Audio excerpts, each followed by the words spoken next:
Hello and welcome to The Witch Source, your source for magical empowerment. And we are here to help you remember that you are magic. So today I wanted to show you how to make your own crystal grid. And I am making this crystal grid for magical empowerment. And my intention going in is to fill my being with the elements. So I'm going to be using stones that are associated with the elements, and I'm going to be making a pentagram for my grid.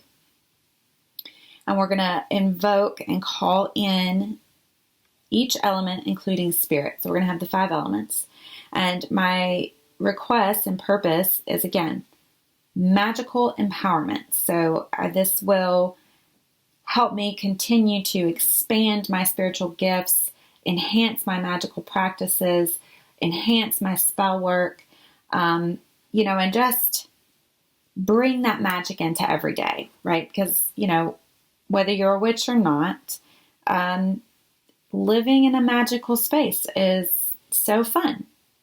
So I have here a silver sheet of paper. And I'm using silver because I work very closely with the goddess, and her color is silver. I also like to work very closely with the moon, and the silver is also associated with the moon. So that is why I chose the silver sheet of paper. Now, this is a 8x8 sheet of paper, and I'm starting from scratch here so you can see the process from start to finish. I also wanted to let you know, if you don't have the tools that I'm using here, you can always just do the best you can and wing it. If you don't even have the sheet of paper, right, you can lay these crystals still out and make a grid in the shape of the star itself, and that is perfectly fine. But this is something that needs to be shared. It was placed on me to do this, but also to share this with you as I'm doing it. So that's what I am doing. When Goddess speaks, I listen. So I know that this is 8x8. So what I'm going to do to start is I'm going to mark out my middle points. So here we go. It's going to be a little hard to see on this silver paper, but that's okay. We will work it out. And it might be hard to see all these fine details in here, but I'll hold it up closer so you can see as we go. So I'm just finding the middle point at this point here. So I can have all my points marked out and know where I'm at in creating this grid. Okay. So here we go. I'm going to find the center of the page. And that would be right here. All right, now I'm going to use my compass and I'm going to draw a circle. And I don't really think it matters what size.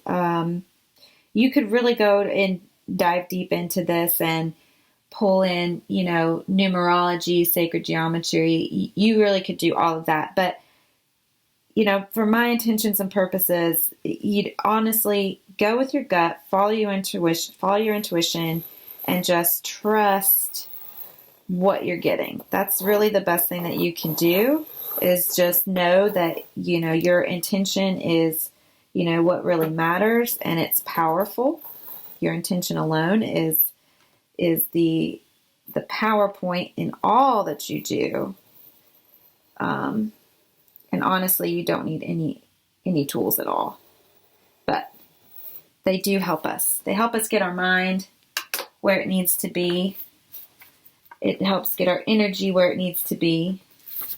And I will mention that, before you do any kind of magical workings, it's really best to get grounded, centered, connected, and just really make sure that you are in a good place, because you do your best magic when you are feeling strong, when you are feeling powerful, when you feel connected. That's really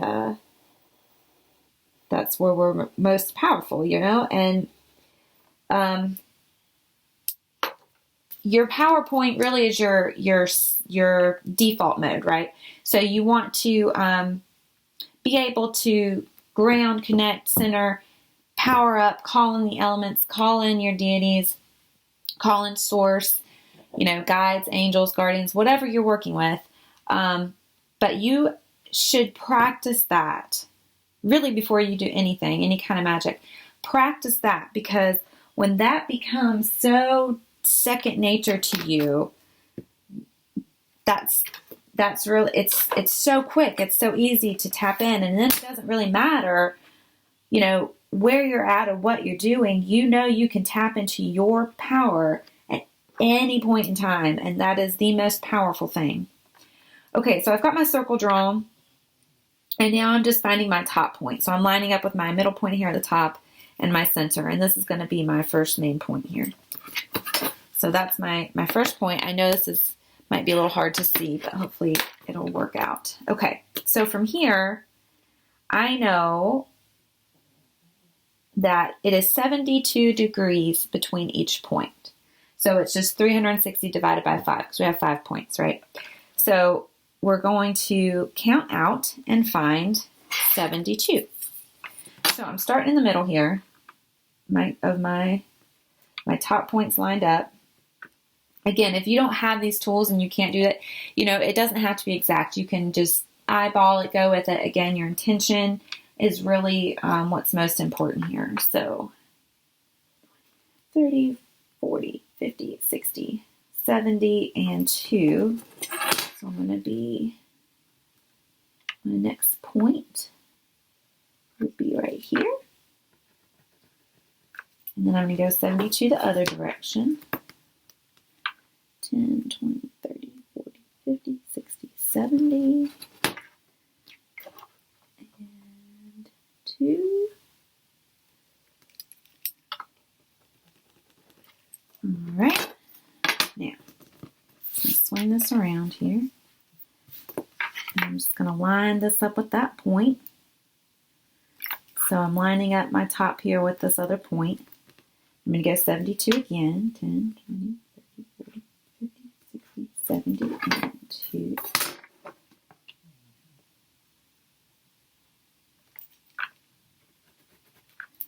And last one. Just going to swing around over here. Lining up with this point up here. I'm going 10, 20, 30, 40, 50, 60, 70, and 2.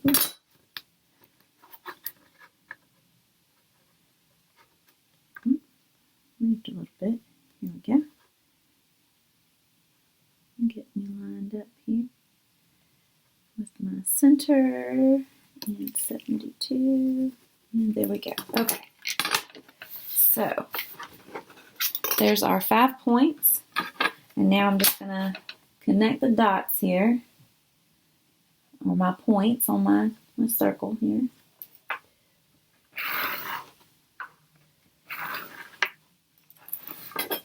Hopefully, yeah, you can see that good. Okay.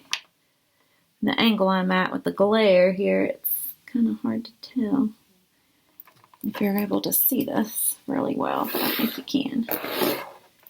Okay, connect these points. Alright. And then our final points.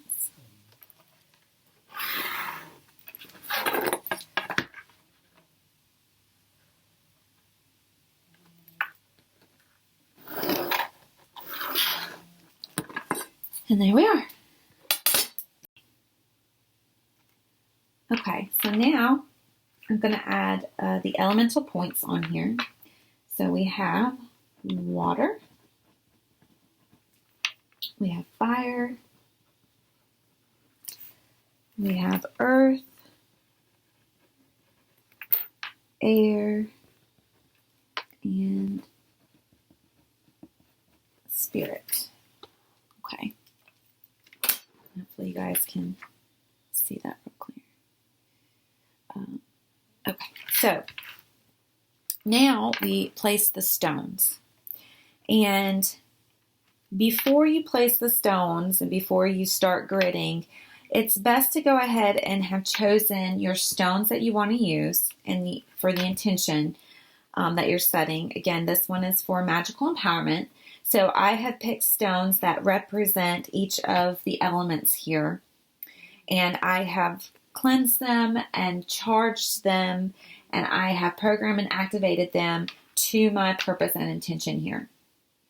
So if you're not sure what all that means, you can go to our website, thewitchsource.com, and you'll find the podcast there. And there's a podcast episode all about crystals. It's crystal basics and more. It's the Crystal Show, and it tells you anything and everything you could ever want to know about crystals, from how they're created and all through the mining process, and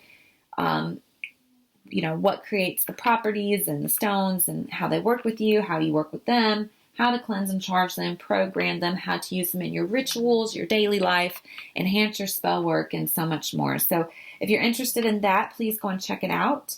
And if you're interested in the grounding and the centering and the connecting that I was talking about earlier, you can go to the root chakra magic episode, and it tells you how to get grounded, connected, do all those things. And again, before you dive into any kind of spell work or anything magical, you want to make sure that you are so familiar with that space that you can ground, center, power up, and be ready to go at a moment's notice, because you do it so often that it's just ingrained in you. It's just second nature, and you just do it. So if you're interested in that, go check out the Root Chakra Magic episode. It's a whole series we're doing on the root chakras, on all the chakras rather, so that you can empower yourself so that you can be so much more magical, because it's all about energy at the end of the day.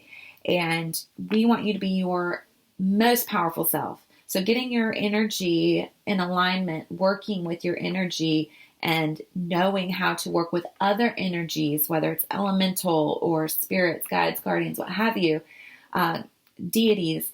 So the more you know about your own energy, the better you're able to work with other energies and get, results in your magic. If you're not getting results, please, please, please go and check those out. I think you'll benefit from it. Again, it's thewitchsource.com. Okay, so we're going to get started here. I'm going to place the stones on the points, and I have chosen my stones based on, the elements here. And, another thing I wanted to mention, you could place the stones in a particular order if you're, drawing like a invoking or a banishing pentagram here. You could do all that. I'm not going to get into all that. That is an option, but I'm not doing it here. What I'm going to do is just go ahead and place in, for full circle, place these here and roll with that. So let me show you. We will start with water and work around to spirit. So I have chosen a black moonstone to use. You can see it. I chose a black moonstone to represent water because it is representative of the goddess and, of course, the moon. And the moon, is connected to water and the tides and all such as that. So I chose this particular stone. So I'm going to set that one there on the grid. Now, for fire, I chose a carnelian. And carnelians are really great. It represents the fire element, of course. But if you don't know, carnelians are said to be self-cleansing stones. So you don't have to cleanse them. It doesn't hurt if you want to, but they are self-cleaning. And they will also clean other stones around it. So if you have a bowl of tumbled stones, or if you keep a bag of tumbled stones, if you keep a carnelian in there, it'll help keep them clean. Another thing you can do is your cards, whatever type of cards that you use, if you keep them in a bag, you can keep a piece of carnelian in that bag, and it'll help clean your cards between readings. I don't keep mine in a bag. They're very well worn and used. They stay with me. They go just about everywhere with me. They're one of my favorite tools. But yeah, you can, use that Carnelian to clean your cards in between readings. So I'm going to place that one there. Another stone that is said to be self-cleansing is kyanite. This is a piece of blue kyanite I have here. And it is also said to be cleansing, and it does several other magical things, but we won't get into that. Okay, so for earth, I chose a bloodstone, and it looks almost black, but it's actually dark green, and sometimes you'll see them with red in them, and that's a bloodstone, and it's a very earthy stone, one of my favorite stones. It's a great stone to work with, but I'm going to place it on my grid there. Okay, so for air, I have a blue calcite, and that's what I'm using for my air. I'm going to place that there. For my spirit stone, I chose a lepidolite. You can kind of see the flecks in it. It's a beautiful stone. It's purple, but I chose it to do as my spirit stone, and it was a toss-up between the lepidolite and the pneumite here. I love pneumite. It's one of my favorites. You can see the kind of the specks and the sparkles in it too. That's how you can tell pneumite apart from other black stones, is it's got the sparkly in it. It's a beautiful stone though. It's another very magical stone. I love to work with it. But yeah, so that's another option for spirit. Okay, so I've got my ones placed here. Now, once you get your stones placed, you can add what's called a keystone. And what the keystone does is it pulls in all the elements and amplifies them. So you want to use an amplifying stone. So I'm using my clear quartz tower here, and it'll help direct. It's a beautiful stone. I'll go right in the middle here. Okay. Now, some other options you can do. You can take some clear quartz points here, and you can place them on the lines. Now, this is completely optional. Now, all this is going to do is amplify the energy, right? So, because again, quartz are amplifiers. So I'm just going to amplify it here. But if you don't have these, that's okay. And again, if you don't have any of this stuff, any of these tools or paper, whatever, you just have your stones, you can just place the stones. Worst case scenario, I would say, because the biggest thing is your intention, right? And your energy. That's the biggest thing. The energy you're bringing to it, the intention you're bringing to it, how much energy you are invoking and calling in. If you just had to draw your own stone and color it in and say, write on the bottom of, a little drawing that says, Carnelian, and use that for your stone. If that's all you've got, work it. It's fine. I promise you. There really are not as many rules in magic as people make it out to be. It's really what feels right to you, what speaks to you, what calls to you, what feels right to you. A lot of my magic is highly intuitive, and it works. So, if I wasn't getting results, I would question that, but I do get results, so I don't have to question it. Another option is these Herkimer diamonds here. You can place those on the outer circle. So I'll just show you, you could do this. I couldn't find my other little Herkimer point, so I'll just use another little clear quartz point here. So that would be another option you could do. Again, those are entirely optional. If you don't even have a sheet of paper, just place your 5 stones. Okay, so then one of the last things that you want to do is you need to charge your grid. And so you can do that with a wand. I'm using a selenite wand here is what I'm going to use. You can use your actual magic wand if you have one, or an athame if you choose, or your finger. Honestly, you can use your finger.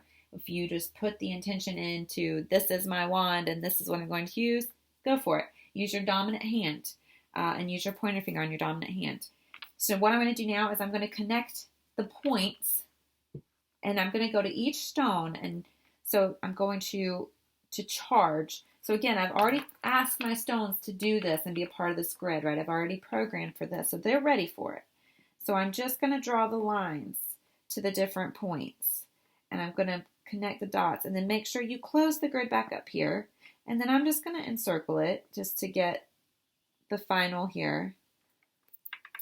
Okay, so just make sure when you're doing that, whew, feels good. Okay, make sure when you're doing that you are putting your power and intention and energy into it. Yes, that feels very charged. It's working already. Wow. Okay, so a lot of energy here. So again, this was for personal empowerment to call, or magical empowerment, I'm sorry, to call in the elements and spirit and ask them to be in my life and work in my life and guide me in my magic and just amplify the magic, right? Whew. So now I need to ground this. So I'm going to call in and bring in my grounding stone. So when you're doing super powerful, extra charged grids here, so much energy, I'm getting hung up. You want to make sure you ground them. So I'm using a Smokey quartz point here. I'm going to ground this grid, which is going to help bring it in and ground it into reality. So I'm going to put it over here in the earth corner. It's not actually a part of the grid. It just is going to anchor the grid. So this is the grounding anchoring point of the grid. And that is helping pull the energy down and ground it. So that's feeling a lot better now. So if you are doing spell work and you are not grounded, you might not be getting your results that you want because you're not pulling the energy and the spell work down into and rooting it into your reality. So grounding is so important. People try to ignore it. They don't want to focus on it. And that's a huge misstep just because you've got to root it in. You're going to get so much better results if you bring in and ground and root your spell work when you're done with it and get it, bring it in, call it in, make it happen.